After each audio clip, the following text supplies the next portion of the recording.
A very good morning and welcome to our daily devotion. இன்னைக்கு நம்ம பார்க்க போகிறது Psalms chapter 30 verse 8 to 12. சங்கீதம் 30வது அதிகாரம் அதில் 8லேருந்து 12வது வசனம் வரைக்கும் பார்க்க போகிறோம்.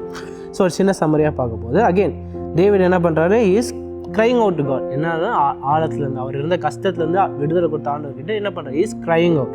ஸோ என்ன சொல்கிறாரு, ஆண்டவர்கிட்ட தைரியமாக கேட்குறாரு, நேரடியாக கேட்குறாரு. என்ன கேட்குறாரு, what profit is there in my death. ஏன் இறப்பில் என்ன லாபம் இருக்குன்னு ஆண்டவர்கிட்ட கேட்குறாரு. அவ்வளோ கஷ்டத்தில் இருந்திருக்காரு டேவிட். ஸோ என்ன பண்ணுறாரு, ஆண்டவர்கிட்ட கேட்குறாரு, ஏன், எதுக்கு, இதோட பர்பஸ் என்ன, ஆண்டவர் இதோட நோக்கம் என்ன அப்படின்னு கேட்குறாரு. அதுக்கப்புறம் ஆண்டவர் என்ன பண்ணுறாரு, டேவிடோட ஜெபத்தை கேட்குறாரு, அடுத்து ஆக்ட் பண்ணுறாரு. என்ன பண்ணுறாரு, அவரோட சோகத்தை என்ன பண்ணுறாரு, அவரோட துக்கத்தை, அவரோட வழியை என்ன பண்ணுறாரு, ஆண்டவர் வெரி சிம்பிளாக சந்தோஷமாக மாற்றுறாரு. அதான் நம்ம கடைசி 2-3 வசனத்தில் பார்க்குறோம். அடுத்து என்ன பண்ணுறது, சங்கீதம் முடிய போது டேவிடோட நாவ் ஃபுல்லாக ஆண்டவரை துதிக்காக இருக்குது, ஃபுல்லாக ப்ரைஸாக இருக்குது. அதுக்கடுத்து என்ன, அது ஒரு ஃபார்மாலிட்டிக்காக பண்ணல, அவர் உள்ள ஃபுல்லாக சந்தோஷமாக இருக்கிறத ஆண்டவர் கொடுத்த விடுதலைக்கு நன்றி காட்டனா என்ன பண்ணுற டேவிட் ஆண்டவரை துதிக்கிறார். இதில் நம்ம ஃபோக்கஸ் பண்ண போகிறது verse 11. So Psalms chapter 30 verse 11 which says, you have turned for me my mourning into dancing, you have loosened my sackcloth and clothed me with gladness. இன்னொரு சொல்கிறேன், you have turned for me my mourning into dancing, you have loosened my sackcloth and clothed me with gladness. So இங்கே நம்ம notice பண்ணுறோம் என்னென்னா, அதுவும் டேவிடோட லாங்குவேஜில் இங்கே David எப்படி சொல்கிறாருன்னா, ஆண்டவர் அவர் துக்கத்தை மட்டும் தூக்கலை, but is also turned is mourning into praise. அவரோட துக்கத்தை என்ன பண்ணியிருக்காரு, ஆண்டவர் சந்தோஷமாக ஆகியிருக்காரு. ஸோ அவரோட வலியை மட்டும் நிரப்பாமல், அவரோட துக்கத்தை மட்டும் தூக்காமல், is bring about a transformative change. அவனுக்குள்ள பெரிய மாற்றமே வந்திருக்கு. ஸோ இந்த மாற்றம் டேவிடோட சூழ்நிலைக்கு இட்ஸ் நாட் ஜஸ்ட் ஒரு கெடுதலை மட்டும் ஆண்டவர் தூக்கல, அந்த கெடுதலை தூக்கி அவருக்கு என்ன கொடுத்துருக்காரு, ஒரு நன்மையை கொடுத்துருக்காரு. ஸோ அதுதான் இங்கே டேவிட் நம்மளுக்கு சொல்ல வர்றாரு. அதாவது எக்ஸாம்பிளுக்குன்னா, ஒருத்தருக்கு திடீர்னு கையில் கீழே விழுந்து எலும்பு உடஞ்சிருக்கு.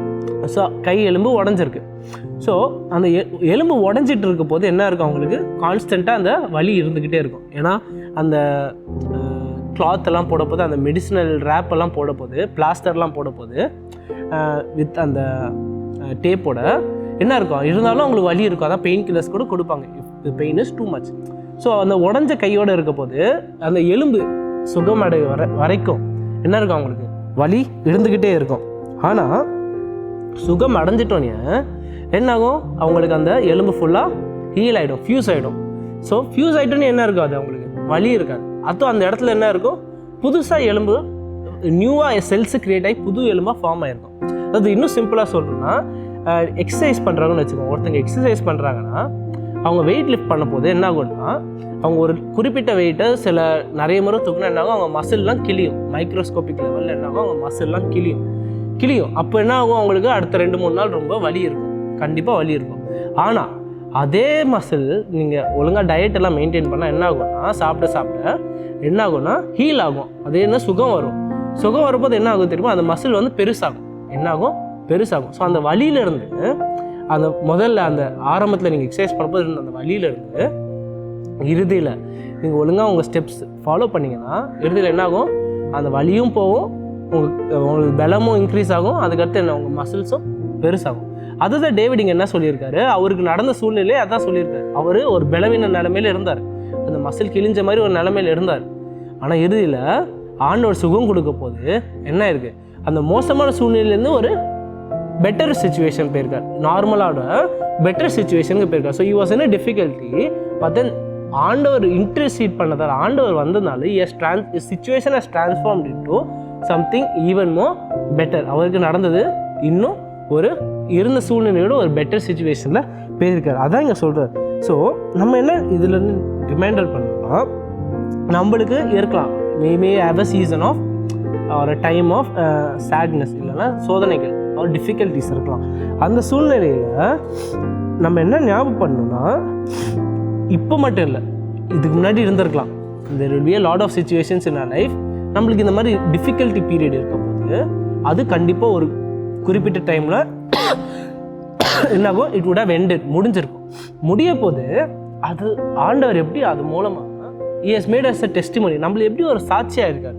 நம்மளுக்கு அந்த கஷ்டங்கள் மூலமாக ஆண்டவர் எப்படி அவரோட வல்லமையை காட்டி நம்மள ஒரு சாட்சியாக இருக்காரு. How he has made that bad situation into something for his own glory.